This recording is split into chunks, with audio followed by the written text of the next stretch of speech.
Dekade silam, seni tari reog sempat menjadi kontroversi akibat klaim pariwisata negeri tetangga. Klaim itu tak sepenuhnya salah, sebab menurut para ahli, kesenian itu bisa tiba dan menjamur di negeri jiran karena dibawa pendatang Indonesia yang menetap. Reog sendiri merupakan kesenian yang berasal dan berkembang di Ponorogo, Jawa Timur.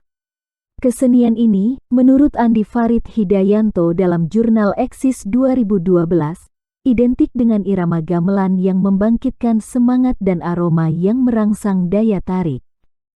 Menurut Andi, pagelaran reog juga mengandung unsur kekuatan mistik dan mengandung nilai sindiran terhadap kejadian di masyarakat. Nilai sindiran diduga sebagai unsur lahirnya tarian reog Ponorogo itu sendiri, yakni sebagai bentuk sindiran Demang Ki Agung Kutu Suryo-Ngalam dari Wengker kepada Raja Majapahit Prabu Brawijaya kelima. Bagi Ki Agung bersama masyarakat Wengker atau kini Ponorogo, Raja tidak memenuhi kewajibannya untuk melayani rakyat dan memimpin negeri. Sebab kala sang raja terlalu menuruti masukan sang permaisuri, Ratu Dwarawati dari Campa.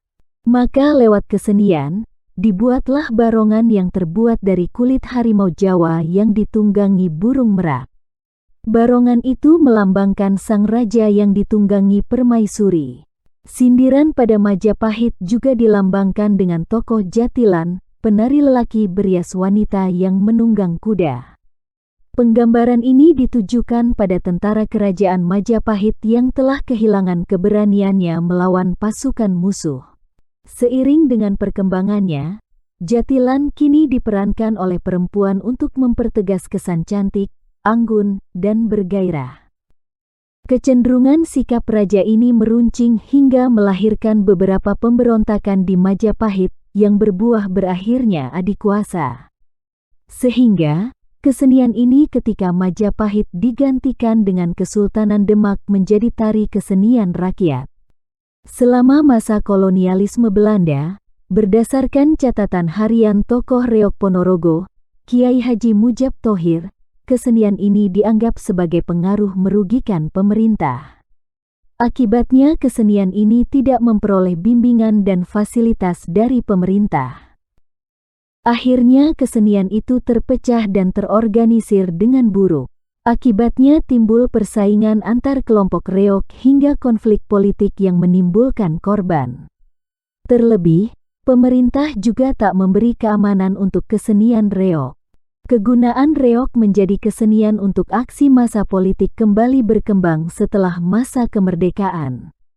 Sururli Mukaromah dan Sinta Devi dalam jurnal Verleden menulis, Pemilu 1955 sebagai pemantik awalnya.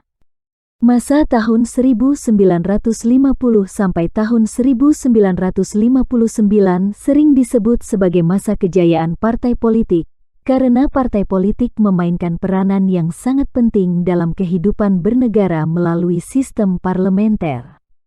Tulis Sururli Mukaromah dan Sinta Devi dalam mobilisasi massa partai melalui seni pertunjukan reog di Ponorogo pada tahun 1950 sampai tahun 1980. Hampir semua partai berpacu untuk memperoleh massa sebanyak-banyaknya dengan cara menggandeng kesenian untuk menarik massa. Karena kampanye kerakyatannya yang sejalan dengan filosofinya, reog Ponorogo didominasi oleh PKI dalam Barisan Reog Ponorogo atau BRP. Partai lainnya seperti Nahdlatul Ulama, PNI, Masyumi, dan Partai Buruh juga turut menggunakan cara serupa, meski tak sebesar PKI. Namun semenjak kejadian G30S tahun 1965 yang berbuah pelarangan PKI, juga berdampak pada kesenian reog Ponorogo dengan bubarnya BRP. Selama 3 tahun kesenian ini bagai mati suri karena takut dianggap sebagai partisan Partai Komunis. Secara perlahan pada 1969, reog Ponorogo mencoba tampil kembali di hadapan masyarakat pada PON 7. Penggagas bergeraknya kembali kesenian itu adalah Kasni Gunopati. Orang-orang tidak lagi berani main reog karena takut. Selain itu banyak yang sudah tua.